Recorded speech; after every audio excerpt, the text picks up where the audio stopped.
అది వాళ్ళ కాన్ఫిడెన్స్. ఇంకొక నాకు మీ ప్రశ్న ఏంటంటే, ఒకటి మీ అధినేత ఏదైతే ఈ కూటమి ఏర్పడడంలోనో లేకపోతే ఓటు చేల్చకుండా చేసే ప్రయత్నమో చాలా సక్సెస్ఫుల్గా చేసుకొచ్చారు. ఎంతవరకు చీలిందా చీలలేదా రేపు పొద్దున మనకు అది రిజల్ట్ రోజున తెలుస్తుంది.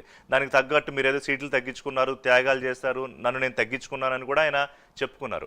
అయితే నిన్న మీకు పోలింగ్లో అది కనిపించిందా? అంటే ఆ ఓటు ట్రాన్స్ఫర్ ఆపద కాలంలో మీరు తెలుగుదేశం పార్టీ పక్కన నించున్న తీరు కానివ్వండి, ఇది నిన్న ఓటింగ్లో రిఫ్లెక్ట్ అయిందా? రిఫ్లెక్ట్ అయ్యిందండి. ఎందుకంటే నేను ఫిజికల్ గా కంటిన్యూస్ గా కాకినాడలో ఉన్నాను. నేను ఆ మార్పు చూశాను. యాక్చువల్గా ఏంటంటే ఎక్కడైతే పోలింగ్ బూత్కి వెళ్ళి మాట్లాడడానికి ప్రజలు జడిసేవారో అక్కడ ఎమ్మెల్యేని అసలు వార్డులో రానివ్వలేదు.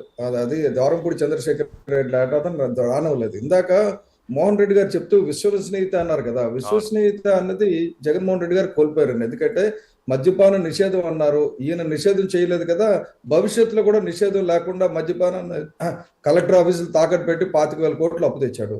నెక్స్ట్ జాబ్ క్యాలెండర్ అన్నారు, ఇవ్వలేదు. ఇసుక ఉచితం అన్నారు, ఇవ్వలేదు. సిపిఎస్ రద్దు చేస్తానన్నారు, చేయలేదు. భవన నిర్మాణ రంగం కుదేలైపోయి వాళ్ళందరూ కూడా రోడ్ల మీద పడ్డారు. దీనికి తోడు పవన్ కళ్యాణ్ గారు వ్యతిరేక ఓటు చేయలేకుండా కరెక్ట్ గా అందరినీ కలిపి బాండింగ్ చేసి ఉంచారు.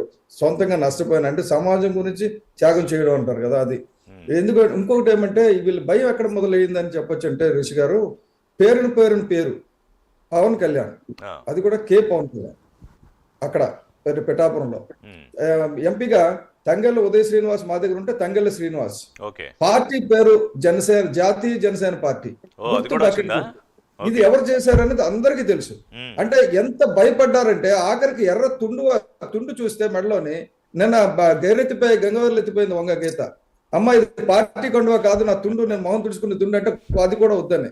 అంటే ఎక్కడ వరకు భయపడిపోయారంటే ఆఖరికి గబ్బర్ సింగ్ టవల్ అంటారో లేకపోతే నాగుల గుడ్డ అంటారో తెలియదు, కానీ ఒక ఎర్ర గుడ్డను చూస్తే భయపడే పరిస్థితికి వీళ్ళు వచ్చారు.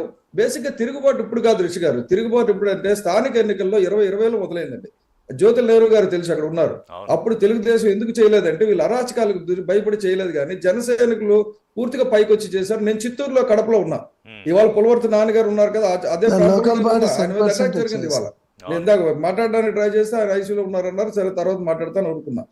ఎంత తిరుగుబాటు అంటే ఒక మాజీ ఎమ్మెల్యేని లోపలికి వెళ్లకుండా, ఒక యాదవ్ని ఆయన నియోజకవర్గానికి వెళ్లకుండా అంటదగలం. ఈ గూండాగిరి పెరిగిపోయేసరికి ఏమవుతుంది, రంగస్థలం సినిమా లాగా ఒక్కసారి ప్రజలు తిరగబడ్డారు. ఇవాళ ఎందుకు కాదు విచిత్రంగా నిన్న పోలింగ్ అయిపోతే ఈ రోజు అంతా అన్రెస్ట్ ఎందుకు సత్యనారాయణ గారు? అంటే ఇంక ఓడిపోతున్నారు కదండి. ప్రాబ్లం ఏంటంటే ఇంకా 4 రోజులు ఉండేది. వాళ్ళెవరు కూడా వైసీపీ వాళ్ళ మీద దాడి చేయడం లేదు. చూడండి, దాడి అంతా జరుగుతున్నది జనసేన మీద, అదే టీడీపీ మీద తప్ప వైసీపీ మీద దాడులు లేవు. ఎందుకంటే మేము గెలుస్తున్నాం, జోష్లో ఉన్నాం, వాళ్ళు ఓడిపోతున్నారు, ఆక్రోషంగా ఉన్నారు. మీకు యాక్చువల్గా విజువల్స్ కూడా పంపించాను నేను, ఎంత ఘోరంగా అంటే భయంకరంగా పొడి చేస్తే అది దాన్ని కత్తికోట అంటారు ఆయన ఎస్ఐ గారు. ఆ ఎస్ఐ నబీ అన్నతను ప్రతిపాడులో నేను డైరెక్ట్ గా ఎన్నికల అధికారికి తీసుకెళ్లి చూపించాను. చూపిస్తే హత్య 307 కింద పెట్టండి అన్నారు, అటెంప్ట్ మర్డర్ అని. అటువంటిది ఆయన ఏం చేశారంటే లేదు కత్తి ఘాటు కూడా కాదు, సింపుల్ ఇంజరీ మేజర్ సర్జరీ. అంటే హాస్పిటల్ అయినా తప్పై ఉండాలి, ఇదైనా తప్పై ఉండాలి.